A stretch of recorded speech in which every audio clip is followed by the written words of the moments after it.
이 강에서 물을 떠서 갔다고 하더라고요. 이거를 매일 떠왔다는 게 저는 안 믿기거든요. 뭔가 좀 더러운 물인 것 같은. 흙탕물이 흐르는 이 강은 탄자니아 아이들이 마시던 물이었습니다. 여기는 아프리카 탄자니아. 이 강을 바라보고 있는 한 어린이. 누구냐고요? 대한민국 어린이 대상에서 최고의 어린이상을 수상한 육지승 어린이. 같이 수상했던 BTS 제이홉도 탄자니아의 아동보호시설을 설립하기도 했죠. 바로 그 탄자니아에 지승이가 온 이유. 지승이는 아프리카 아이들이 깨끗한 물을 마실 수 있도록 소중한 용돈으로 기부금을 모으고 있었는데 아프리카에 기부한다면 어떻게 쓸지 두 눈으로 직접 확인하기 위해 경상북도 칠곡군에서 기차 타고 비행기 타고 달리고 또 달려 약 28시간이 걸려 1737km 떨어진 탄자니아까지 오게 됐습니다. 어땠어요? 너무 피곤했어요. 수고했어요. 과연 11살 지승이는 아프리카에서 어떤 것을 보게 될까요? 지승이가 처음 찾아간 곳은 탄자니아 120개 부족 중 하나인 마사이족이 거주하는 마을. 지금 어디 가고 있어요? 마사이 마을? 여기가 은다마라는 지역인데 뭔가 이게 좀 낯설 것 같은데 어때요? 무섭진 않고 재미있을 것 같아요. 재밌을 것 같아요? 아, 왜?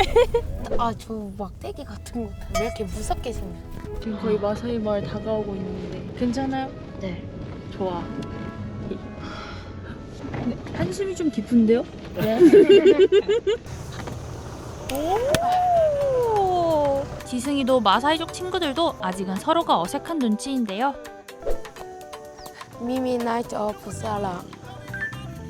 맘보!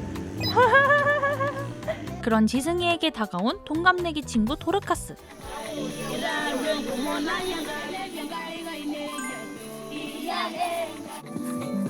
슬슬 지성이도 리듬을 타고 있어요. 예!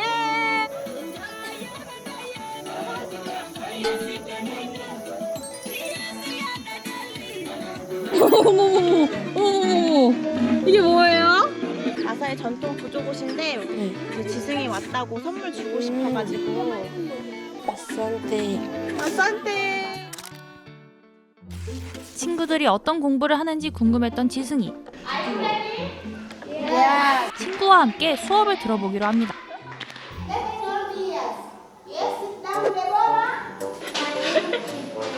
지성이도 시켜달라 했어요. Okay. Yes, my name is Pusala and I'm 11 years old.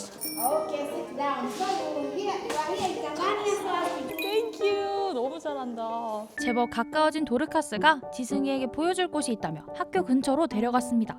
지승이가 탄자니아에 온 이유죠. 여기가 이제 식수 탱크. 여기서 깨끗한 물을 얻을 수 있다고 해요. 이렇게 물이 콸콸콸콸콸. 지승이 신기한 듯이 보고 있어. 이 물탱크가 없었을 때는 아이들이 집에서 3시간이나 떨어진 강까지 걸어가 물을 길어야 했습니다. 지승이가 용돈을 모아서 기부를 하게 되면 이런 식수 탱크나 아니면 우물이나 이런 식수 지원 사업에 쓸 돈으로 쓴다고 해. 직접 보니까 어때요? 네, 좋은 것 같아요. 앞으로 용돈 더 모아야겠죠? 네. 지승이는 원래 도르카스가 물을 길어온 강도 꼭 보고 싶어 했는데요. 여기가 금송고지 강으로 가는 길인데 근데 진짜 떼양볕 치고 땀 많이 나지 지승아? 여기까지 이제 애들이 걸어오는 건데 어떤 것 같아요 이 강이? 처음 봤는데? 뭔가 좀 더러운 물인 것 같은. 약간 좀 마실 수 있을 것 같아요. 어때요? 없을 것 같아요. 이거를 매일 떠왔다는 게 약간 저는 안 믿기거든요. 걸어오는 길이 너무 험해요. 그늘은 당연히 없고 또 여기에 야생 코끼리가 되게 많이 들어온대요. 그래서 친구들이 무서워서 또 가기 싫어하는 것도 있고 좀 힘들진 않았어요? 좀 힘들었는데 괜찮았어요. 친구들한테 좀 어떤 걸 많이 해주면 좋을까요? 아까 그 물탱크가 많아지면 좋겠어요. 그런데 이 물탱크, 우리나라의 아동복지 전문기관 초록우산에서 만들었다는데요. 아이들 교육이나 아동 권리 보호를 위해 노력하는 초록우산이 왜 하필 물탱크를 만든 걸까요? 가까운 곳에서 깨끗한 식수를 얻는 것이 아이들의 교육과 관련이 있기 때문입니다. 사실 마사이족 아이들은 아침 일찍 먼 곳까지 물을 기르러 다니다 보니 학교에 지각하거나 힘들어 결석하는 상황이 빈번했습니다. 그래서 초록우산은 생각했죠. 아이들이 가까운 곳에서 물을 길어온다면 학교에 갈 수 있겠구나. 그래서 아이들이 안정적으로 학업을 지속할 수 있도록 마을에 학교를 세우면서 주민들 모두가 이용할 수 있는 물탱크도 설치했죠.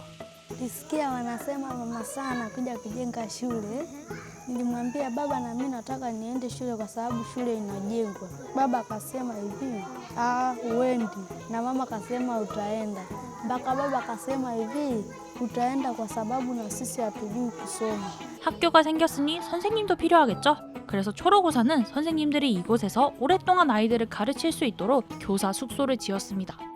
mpaka mimi nikawepo hapo ni kwamba kama nilivyosema kijijini nilipanga. Sasa walivyonitafuta kwa nije nifundishe, kwa hiyo natoka kwenye maisha ya kupanga na kuja kuishi maisha ambayo sifanye nini, silipi kodi. Kwa hiyo nikaona kwangu ni rahisi kuja kuishi sehemu ambayo nitakuwa sibugudhii kodi ya kila mwezi. 이런 작은 변화의 씨앗이 모여 마사이족에도 큰 변화가 찾아왔습니다. 유목민족인 마사이족이 아이들이 계속 교육을 받을 수 있게 학교 주변에 정착하는 삶을 택한 것입니다. 정부와 초록우산은 이들을 위해 영구 거주할 수 있는 땅도 무상으로 제공했죠. Ndiyo, Kiswahili naijua kwa sababu nilisoma. Nilisoma, kwa hiyo Kiswahili nikaijua. Nimeishia tu katikati, yani kama la pili tu hivi, kutokana na shule ilikuwa mbali. Kwa hiyo baada hapo wazazi wangu ilikuwa shule ni mbali sana, kwa hiyo nikaishia hapo. Baada hapo nashukuru kidogo hiyo nimepata elimu kidogo kupitia hiyo. Ni sawa. Mimi nilichofanya mpaka niwe kiongozi mimi nilisoma, kwa hiyo kusoma najua. Baada hapo nikawa mimi mwenyekiti wa shule, ndio nikaja nikahamasisha wenzangu ili kuchangia fursa tukatengeneza hii shule. Ndio maana sasa hivi ipo kwa ajili muhimu wa kusoma naijua. 사실 저희 탄자니아 처음 왔을 때 모든 지역 주민들이 준비가 되어 있었어요. 본인들도 이 인프라가 너무 열악한 것에 대한 갈급함이 있었고, 그런데 초록우산이 와서 이 마을을 위해서 학교를 짓고 싶다, 아동보호 문제들을 같이 해결해 나가고 싶다라고 했을 때 너무나 흔쾌히 다들 참여를 해주셨고, 지역 주민들이 적극적으로 자발적으로 참여하는 부분들이 가장 큰 변화인 것 같습니다. 마사이족뿐만 아니라 탄자니아 내 5개 지역에서 교육사업 및 아동보호 사업을 진행 중인 초록우산. 11살 지승이에게 오늘 하루는 어땠을까요? 용돈을 좀 더 모아서 우물을 한 개 더 만들 수 있도록 하기 위해서 실제로 보고, 이제 3시간씩 안 걸어도 이제 물을 쉽게 구할 수 있어가지고 좋은 것 같아요. 지승이 같은 따뜻한 마음이 모인다면 어떤 변화가 생길 수 있는지 직접 볼 수 있었던 하루. 해피빈에서 지승이와 함께 탄자니아의 깨끗한 물을 전할 수 있다고 하는데요. 어때? 오늘 하루 괜찮았어요? 네. 모든 변화는 이런 작은 움직임으로부터 시작되는 것 아닐까요? 이번 영상을 만든 PD가 추천하는 영상도 보고 가세요. 스브스 뉴스의 다른 영상을 즐기시려면 구독 버튼을 꼭 눌러주세요.